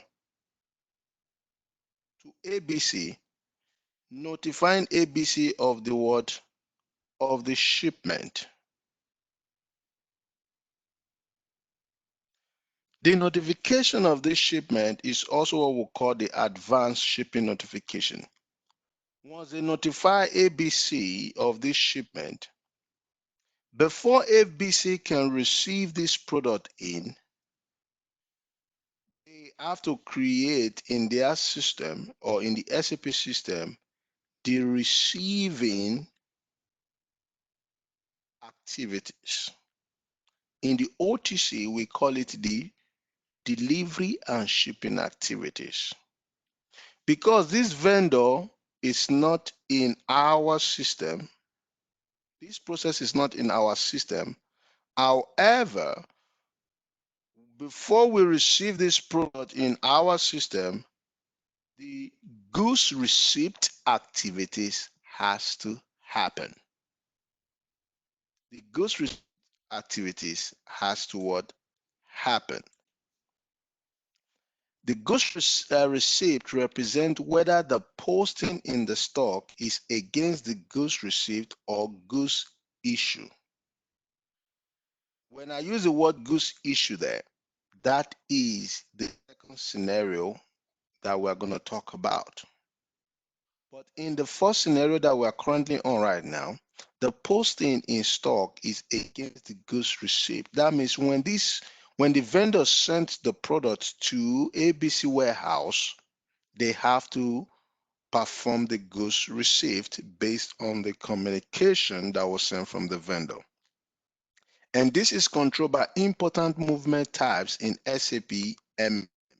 This process belongs to the SAP Material Management Consultant. E.g., we have what we call movement types.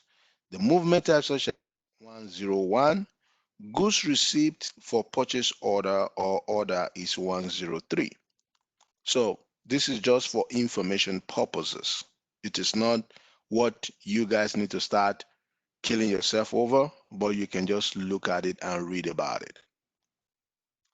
Document structure, as we all know, the goods receipt process also have document structure. Now, I'm not going to go through that. We also have types of goods received. There are different types of goods received process within the SAP system that purchase order receiving goods could undergo. Are we receiving the goods based on a purchase order? Are we receiving the goods based on a delivery document? All this receive, or is it going to be, is it an intercompany transfer? These types of goods received happens. In this scenario that we are using, we are buying from a vendor.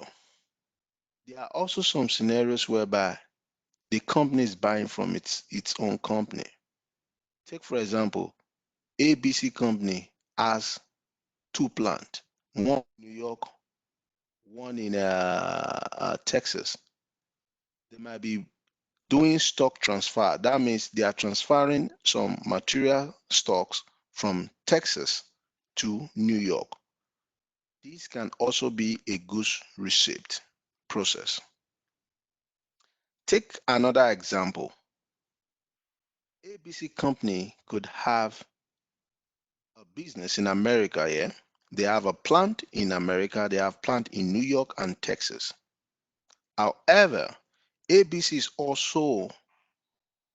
does also do business in Canada. They have plant in Canada.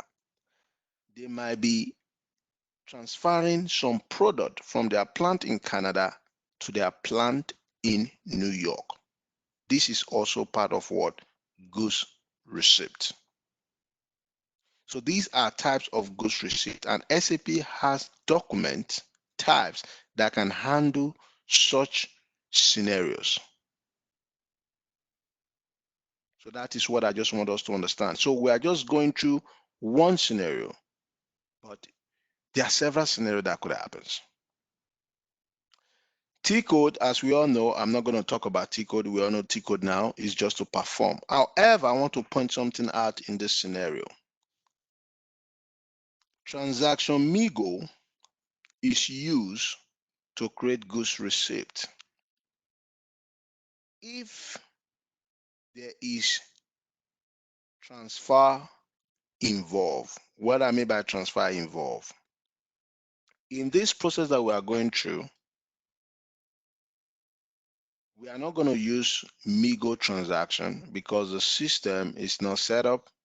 I will have to set up the system for a MIGO process.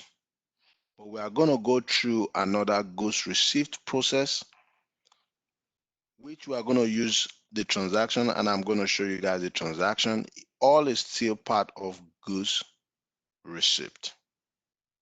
But just like in SAP, more than one transaction code can be used to perform the same duty in different ways, which we have already have the experience with OTC. However, T codes, like we all know, are transaction code in SAP to be able to perform different tasks or event. We also have the goods received document types, which are responsible to control the behavior of the goods received document behaviors. So we are going to go now. We've created a purchase order. We are assuming the purchase order has been sent to the vendor. The vendor has packaged the product and they have sent a shipping notification. So they have shipped the product out and send us a shipping notification. So before the product arrive in the warehouse, we need to create the goods receipt process in the system. And how do we go about that? We're going to come to our board here. There are two ways or multiple ways a goods receipt can be created. Using transaction Migo, this is used when transfer of stock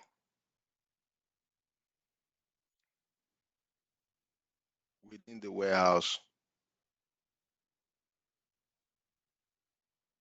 is needed. Now, in a complete production system, they will use Migo. But in this process that we want to use for this, we are going to use transaction VL31N. We are going to use VL31N to create our what? Goods receipt. And we're going to see how it behaves, and I'm going to explain along the line so that we can have understanding. All right, so let's assume now the vendor has shipped the product to our warehouse, and now we need to create the goods receipt. So we'll go to what? VL31N. So the VL31N is to create the inbound delivery. Is to create the inbound delivery.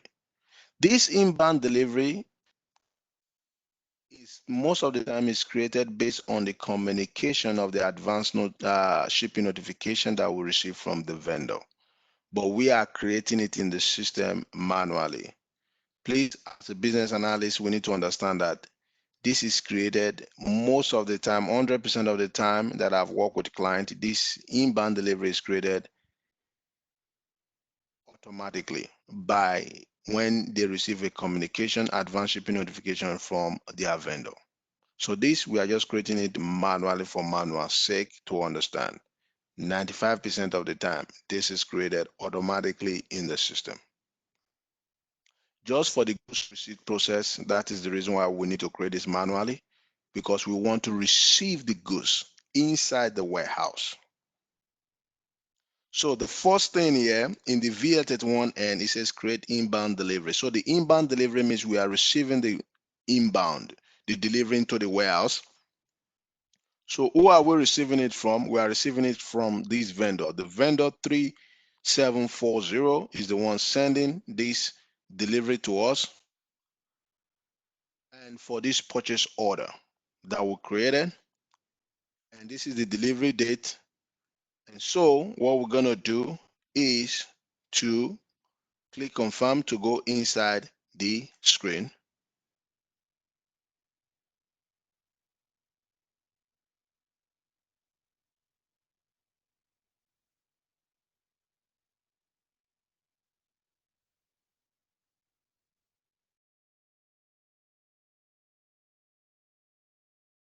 So once we come inside the screen, based on the purchase order that we created, and for that vendor, the system automatically sees it and pulls in all the material on that purchase order or on the, because we're about to create the inbound based on the shipping notification.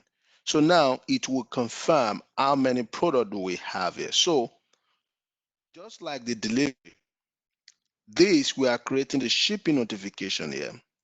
So this is the shipping notification that the vendor should have sent us. So that is what we are creating, because this is created in the background automatically. So the shipping notification that we are receiving this product is the inbound delivery. So the material the quantity we put on our purchase order was 50, and that is the quantity that the vendor sent out. This quantity can be different. The vendor can send 30, we can change it to 30, but however, let's put it as 50. When it comes to inbound delivery, it also have what we call the header and the line item, just like a normal OTC delivery. To access the header, you will need to click on this cap, just like the delivery header. If we click on that cap, it will take us to the inbound delivery header, which you see these different tabs here.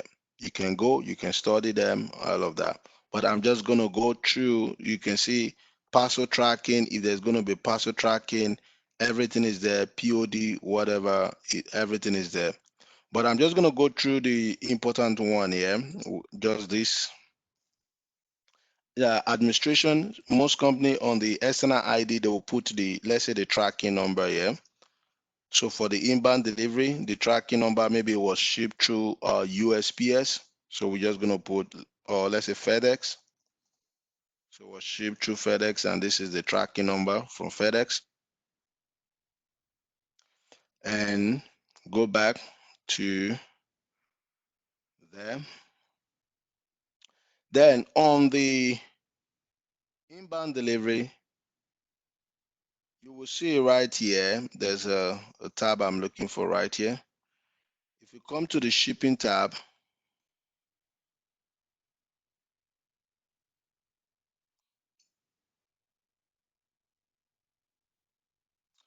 on the shipping tab, you also see some route.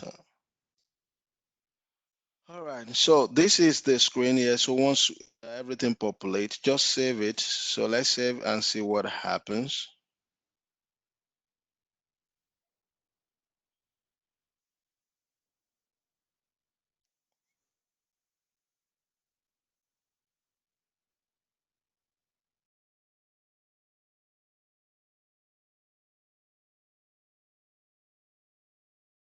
Inbound delivery has been created, as we can see. So the inbound delivery has been created.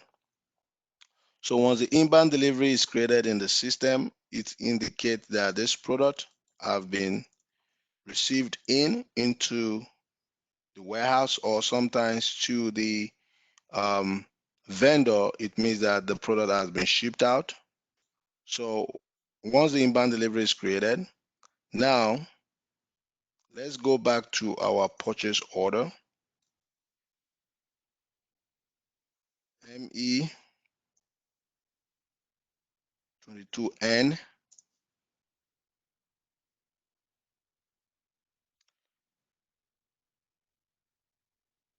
So once you come to the ME22N, you get your screen. Your screen is blank like this. Please click on this button because we are on the display. So click on that button to display whatever purchase order you want to take a look at. So I'm going to pick our purchase order here. And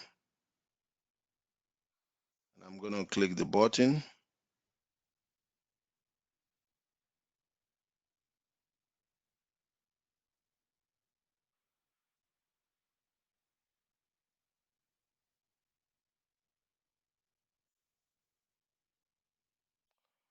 So right here, then put your purchase order and then click order document.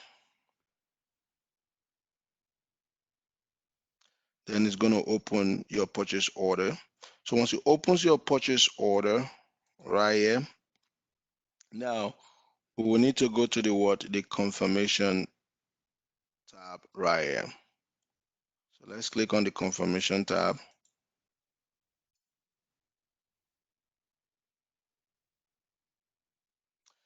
Now what do we see here? So on the confirmation tab for this purchase order, you can see there's a status here, status LA.